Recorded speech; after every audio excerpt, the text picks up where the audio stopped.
কম উপকরণে 10 মিনিটে 1 কাপ দুধ দিয়ে বানিয়ে ফেলতে পারবে নববর্ষের স্পেশাল রসমালাই কালাকাঁদ। বানাতে ছানা, খোয়া, চাশনি, ঘি কিছুই লাগবে না। একবার এইভাবে কালাকাঁদ ফিউশন বানিয়ে খেয়ে দেখো। বানাতে প্রথমে রসমালাইটা বানিয়ে নেব। এখানে আমি 1 কাপ দুধ জাল দিয়ে ভালো করে ঘন করে নিয়েছি। দিয়ে দিচ্ছি 3 টেবিল চামচ কনডেন্স মিল্ক। কনডেন্স মিল্ক না থাকলে এখানে 3 চামচ মতো পাউডার চিনিও ব্যবহার করতে পারবে। দিয়ে ভালো করে মিশিয়ে নেবে।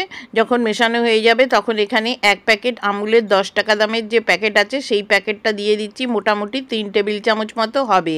দিয়ে এটাকে ভালো করে মিশিয়ে নিয়ে এখানে একটু দুধের মধ্যে আমি কেশর ভিজিয়ে রেখেছি, সেখান থেকে 3 টেবিল চামচ মতো দিয়ে দিলাম। কালারটা যাতে ভালো আসে সেই জন্য এখানে 2-3 ফোঁটা অরেঞ্জ ফুড কালার ব্যবহার করেছি। আর দিয়ে দিচ্ছি এখানে 1 চামচ মতো ড্রাই ফ্রুটস, যেখানে কাজু, আলমন্ডস আর বা কাজু বাদাম রয়েছে। দিয়ে এটাকে ফ্রিজে ঠান্ডা হওয়ার জন্য রেখে দিচ্ছি। আজকের এই কালাকাঁদ বানানোর জন্য আমি এখানে 300 গ্রাম মতো পনির নিয়েছি। পনিরটা একদম ফ্রেশ নেবে, তাতে টেস্ট কিন্তু বেশি ভালো আসবে। এবারে যে প্রায় রান্না করব সেই প্যানটা নিয়ে নিচ্ছি।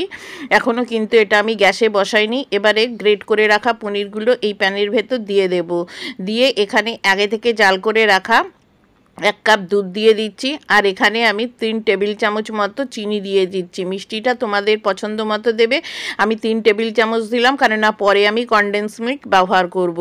আর যদি তোমরা কনডেন্স মিল্ক ব্যবহার না করো তাহলে এখানে আরও 1.5 চামচ চিনি বেশি দিয়ে দেবে। এবারে গ্যাসে বসিয়ে দিয়েছি। এবার চিনিটা গলতে শুরু করলে এরকম লিকুইড হয়ে যাচ্ছে।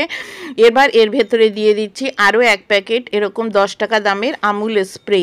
আজকে কিন্তু এটা তৈরি করতে কোনো রকম খোয়া বা চাশনি, ঘি কিছুই কিন্তু ছানার দরকার পড়বে না। যে কেশর মেশানো দুধটা ছিল সেই সব দুধটাও এর ভেতরে দিয়ে দিলাম। দিয়ে ভালো করে মিশিয়ে নিচ্ছি। এবং দেখো এটার কালারটা আমার একটু কম মনে হচ্ছে, কালারটা আসেনি ঠিক, সেই জন্য এখানে আমি আবারও 2-3 ফোঁটা একটু অরেঞ্জ ফুড কালার মিশিয়ে দিলাম। এটা কালারটা সম্পূর্ণ অপশনাল, তোমরা চাইলে নাও দিতে পারো। যেহেতু আমি ভিডিও বানাচ্ছি সেই জন্য ব্যবহার করেছি। দেখো এটা জলটা অনেকটা শুকিয়ে গেছে, যে দুধ ছিল সেটাও শুকিয়ে গেছে। এবারে এখানে 2 চামচ আমি ড্রাই ফ্রুটস যেটা নিয়েছিলাম সেইটা এখানে অ্যাড করে দিলাম। দিয়ে ভালো করে মিশিয়ে নিচ্ছি। আবারও 1 চামচ মতো সবার শেষে কনডেন্স মিল্ক দিয়ে দিলাম। একটা বাটি ঠিক এরকমভাবে সাজিয়ে নেবে, নিয়ে এর ভেতরে দিয়ে এটাকে এরকমভাবে চেপে এটাকে ফ্রিজে রেখে দেবে ঠান্ডা হওয়ার জন্য। রেসিপিটা যদি তোমাদের ভালো লেগে থাকে তাহলে লাইক, কমেন্ট, শেয়ার ও ফলো করার অনুরোধ রইল। যখন অতিথিরা আসবে তখন এরকমভাবে প্লেটে নিয়ে ওপর দিয়ে রসমালাই ছড়িয়ে ঠান্ডা ঠান্ডা পরিবেশন করো। ভালো লাগলে শেয়ার করো।